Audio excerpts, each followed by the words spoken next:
welcome to today's episode of Leadership Satsang. I'm your leadership coach, Yukti Kapoor Mendirata. Thank you so much for all your encouragement, for being here, for participating, for being open to learning, and for coming up with all the challenges that you very candidly shared with me. And that's what I try to bring in these episodes of Leadership Satsang, helping you address and overcome these challenges. You know what? Challenge is a very good sign. When you are facing a challenge in life, it tells you that you are on your path towards growth. It's only when we are challenged that we are out of our comfort zone, isn't it? Because if it's within the comfort zone, then where is the challenge? You know how to deal with it, right? It's a familiar situation. It is the unfamiliarity. It is the uncertainty. That is what looks like a challenge to us until you overcome it and make that unfamiliar familiar again. Make that uncertain a little more certain. And that's when it then falls within your comfort zone again. You expand your comfort zone. And when you expand it to this size, there is still something more outside of it. And that's when a new challenge shows up. And you look at it in the face, learn ways to overcome, make that familiar again, and further expand your comfort zone. This movement is what we call as growth, right? Growth is expansion of your comfort zone. So there is no problem in being within the comfort zone. The problem is in staying limited within it.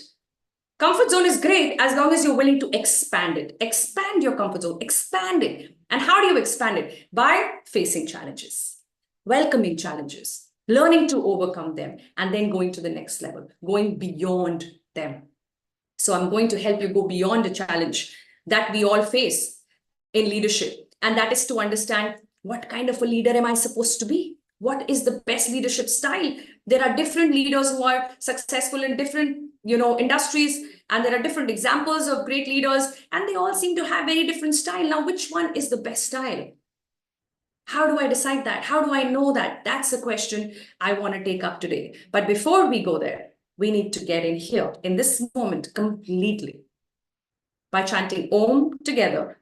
And I would like you to prepare yourself for that, right? So you know the drill. What do? We keep our spine straight, shoulders relaxed, forget about the world, and gently close your eyes. Let's just focus on our breathing, and nothing else matters, and nothing's more important. Just stay with your breath for the next couple of minutes. Close your eyes and take a nice, beautiful breath in and breathe out. Relax your body as much as you can. Take another breath in and breathe out. Relax. Relax your mind, relax your thoughts. Bring your attention to your breathing and take another breath in and breathe out. And with the next breath, prepare yourself to chant Om 5 times. See if you can do it out loud in your own space if your environment allows, so that you can feel the vibrations of this beautiful, powerful, universal chant called Om. We will chant Om as we exhale. So take a nice deep breath in and fill your lungs. Om. Om.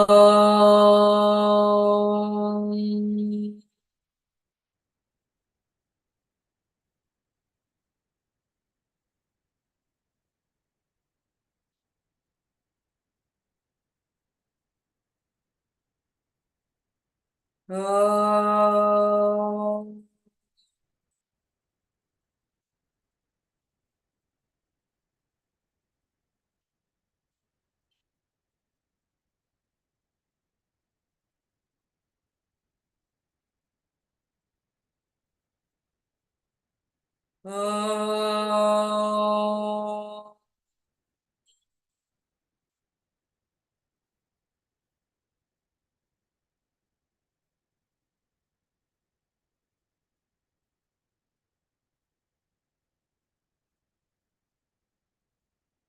Om.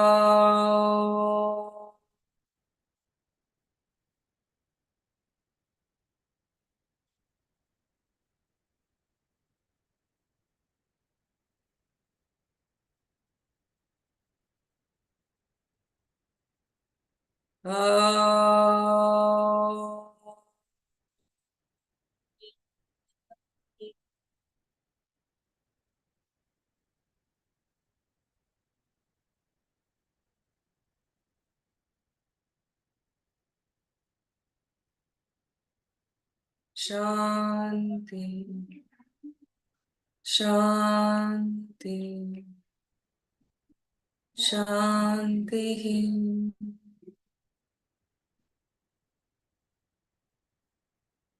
And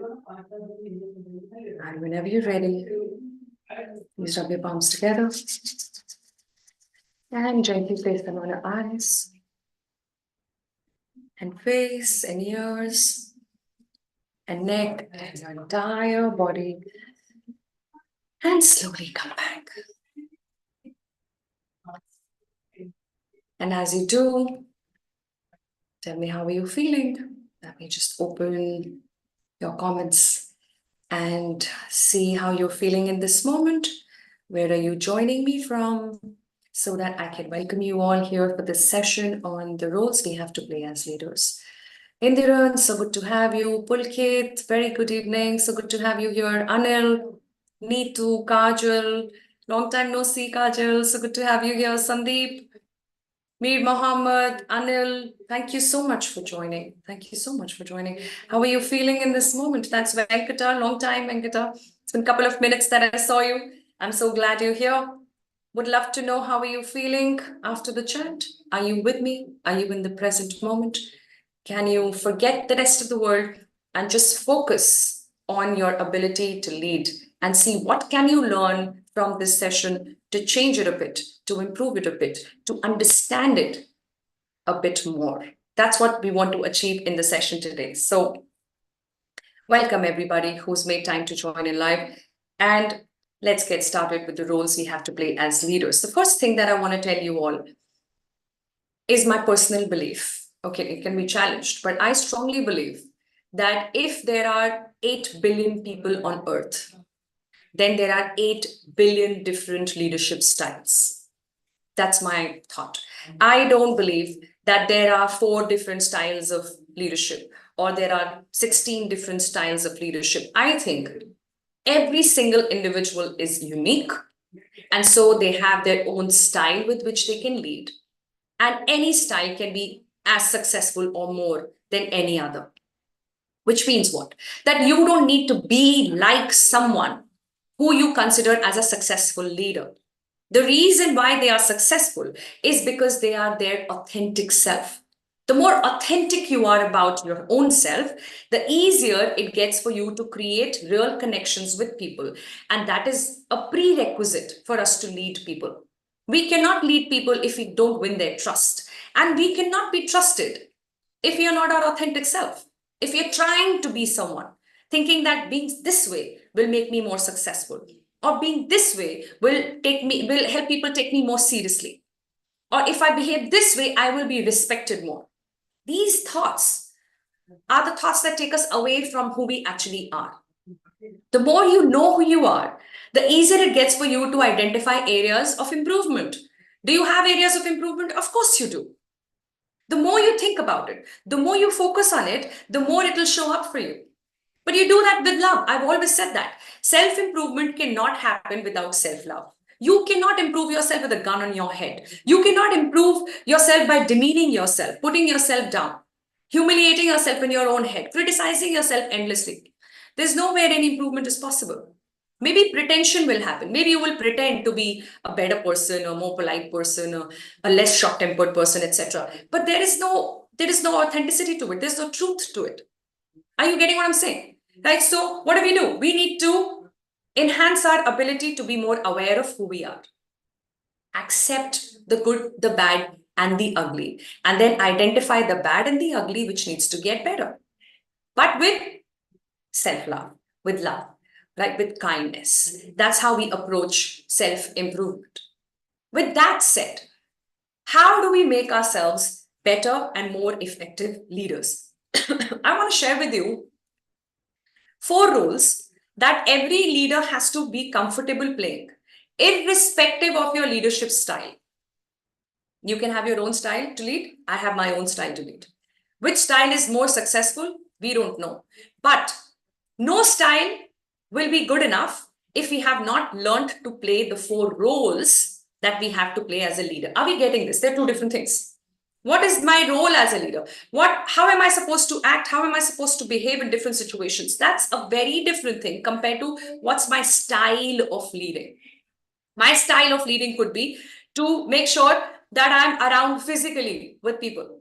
I am more accessible. Somebody else might say, I want to be more approachable. Somebody else might say, I want to kind of do the stuff and then show people how it is done. Like, I want to walk the talk at all times. There are different thoughts, different ways of doing it. All of them are right. And no one can do it all. You can have your own way to lead people, but we still need to learn the 4 roles. So what are these 4 roles? If you're ready to learn, then give me BIO. You know how much I love BIO. Bring it on. It's also because I love BIO biology in school. That's the truth. But when I realized that to become a doctor, you have to study a lot more than I'd already studied till 12th grade, I changed my mind. And thank God I did. I don't know if I would have been a good doctor, but I'm glad that I found myself where I am right now. And I'm just loving being a coach. And I think this is good for this lifetime. So if you want me to share the roles that you need to play as a leader, then I would like you to give me a BIO, bring it on in the chat. And that's when we will start working on a mind map together. This time, I want to create the mind map with you, right? So we're going to call it as roles of a leader. No matter what your personality type is, no matter what your style is, you need to learn all 3 roles. That's what we need to do. And some of these roles will come naturally to us, and some we need to learn more consciously. Okay, so what are these roles? Let me share my screen and we start our discussion on the 4 roles. Sorry, the 4 roles. The first is a role of a manager. Now, this is a very familiar role. Like, a role of a manager is somebody who tells people what the problem is. Listen to this carefully, right? You tell people what the problem is. So when you are a manager, you tell what is the problem. You tell the problem that, listen, this is the problem and I want you to address the problem. I've already given you the training. This is how it needs to be done. I'm a taskmaster, and sometimes you have to be one. No one role is better or worse than the other. Listen to this very carefully. The roles don't decide how good or bad a leader you are. Your comfort to play the roles, the courage to play the roles at the right time in the right situation is the key to success. I'll say this again. Sometimes you have to play a role of a manager in a situation. It's important. It's important to be a taskmaster. It's important to get work done. It's important to ensure the timelines are met with. That's when you're a manager. One of the roles we have to play, and we have to be very comfortable doing that. And then there is another role that we can play, and that is of being a mentor.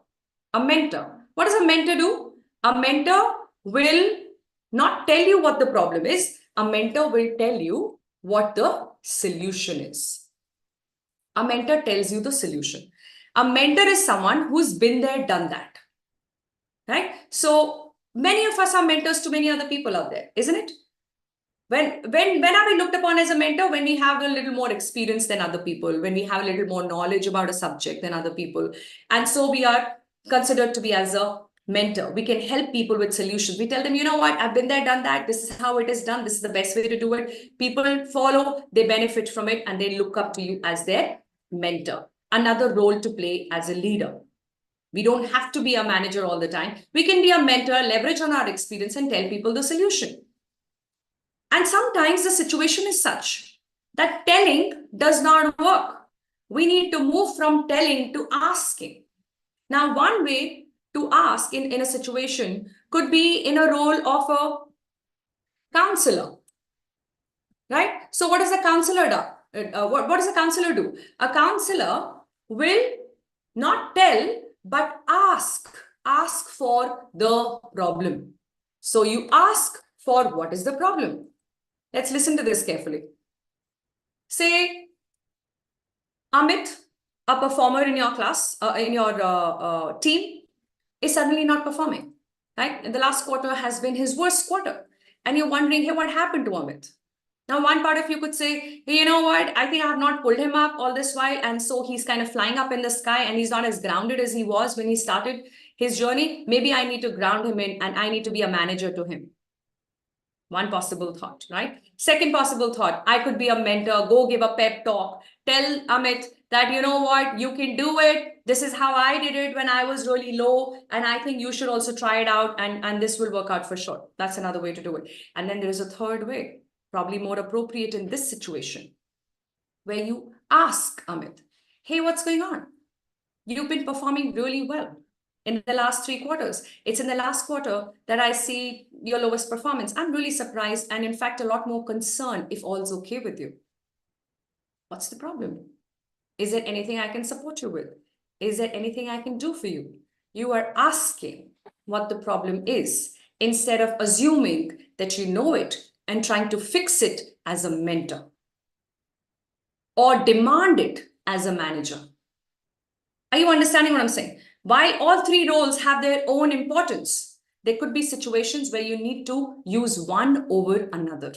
And as I share these 4 roles with you, I would invite you to see which one comes naturally to you, because some of these roles come naturally to us. I will ask you what that is in a bit when I share the 4th role with you. What is the 4th role that we need to be comfortable with at all times as a leader? And that is the role of a coach, a role of a coach. What does a coach do? A coach will ask you, what do you think the solution is? Asking for a solution, not telling a solution, asking questions, which can encourage you to think, go deeper, look at the situation from a different perspective. Instead of you coming to me with a problem and I fixing it for you as a mentor, maybe I need to hold that role back and say, all right, you know what? If you were to look at it differently, how would that be? How would that look? If you were to ask yourself the same question you're asking me, what could be a possible answer? So there are times, there are situations where being a coach allows your team members to learn more about themselves, learn more about how to fix situations, instead of running to you all the time and you being this father figure or parental figure who fixes it all every single time. When you do that, you're also doing disservice to your team. You're making them dependent on you. And that's not good for their growth, right? That's not good for their growth. It's not about you becoming indispensable. It's about them learning how to grow. As much as you need to be indispensable for sure. Are you understanding what I'm saying here? So you've got to go beyond the need to create dependency on yourself. That if I'm not in the system, everybody should run helter-skelter. People should be clueless about what needs to be done till they call me and I'm the one who's going to fix it. That's when you have done more disservice as a leader. You need to be equally comfortable being a manager to pull up people when required, being a mentor to give them solution when needed, to be a counselor when you need to ask what's going wrong instead of assuming, and to be a coach when you have to encourage them to go deeper and learn. Learn with experience, learn with failure, learn with mistakes. Let them make those mistakes. Allow them the space to do so when the situation allows. So I'm curious to know, which one of these 4 roles comes naturally to you? Let's have that in the chat. You know what I'm saying here, right? Maybe as a leader, you're inclined towards being a mentor. It comes very easy to you to mentor people. Maybe you are someone who's very conscious of being a coach. You don't want to tell people what should be done. You believe that asking them for solutions is the only way to grow the team. And maybe being a coach comes handy to you. Maybe you're a manager, more of a manager, because you seem to have more work than time. And time is never enough for you to do everything else you're supposed to do. So you're left with no choice but to be a taskmaster. Maybe it's also because people who report into you are not mature enough. Possible. And so you choose to be a manager, and maybe that's something that comes naturally to you. Or you're a counselor. You think that being an agony aunt to a team is the best way to lead. I'm going to sit and understand their problems. I'm going to see how I can kind of listen really well and get to their real issues, the root cause analysis as we call it. And that's a bit of counseling that happens. And it has its own place, as I said. multiple times in this session already that there are times when you should be a counselor. But does that come naturally to you? So let's have it in the chat. Which role comes naturally to you? I'm looking at your comments to see your response. Let me see if I can. Yeah, coach. Amit says mentor. Chida says coach. Okay, fantastic. This is a very, very important realization, right? To know what comes naturally to me. Why is this important? Is because that's when you will be mindful of the other three roles you have to play. If I'm a mentor every time, it might not be the best role. It might not be most suited. Maybe somewhere I need to be a coach and allow some space. Maybe somewhere I need to be a counselor. Maybe somewhere I need to be a manager. Now, when you're being a coach, it is your ability to ask the right questions. Power of questions needs to be understood. Questioning or powerful questions in itself is a skill. And that's the skill to acquire if you think that you're not that good a coach, right? So I'm going to identify what skill do you need to learn to develop each one of the four roles. Given that one of these could be your strength and the other areas are probably areas that do not cross your mind unless you remind yourself of it. What is it that I need to do to be a better coach, to play a role of a coach? I need to learn how to ask questions. How to ask questions, what questions to ask. If I need to be a better counselor, this is a role that doesn't come naturally to me. I need to know how to do this. I need to work on my listening skills. Listening is a very, very important skill as a leader, for a coach, for a mentor, for a manager, for all the four roles, but most so for being a counselor, because you really have to understand and challenge your assumptions, exactly what you would need to do to be an effective coach as well. But to be a coach, you need to learn how to ask the right questions. Without that, it's not possible to be an effective coach, right? Questioning is the technique that we use in coaching. To be a mentor, what do you need to do? What is the skill that you need to acquire? Very important. Listen to this. You're a mentor today does not mean you will be a mentor tomorrow. What does that mean? That the knowledge that you have today could be outdated tomorrow. And I mean tomorrow with no exaggeration. That's the pace at which the world is growing.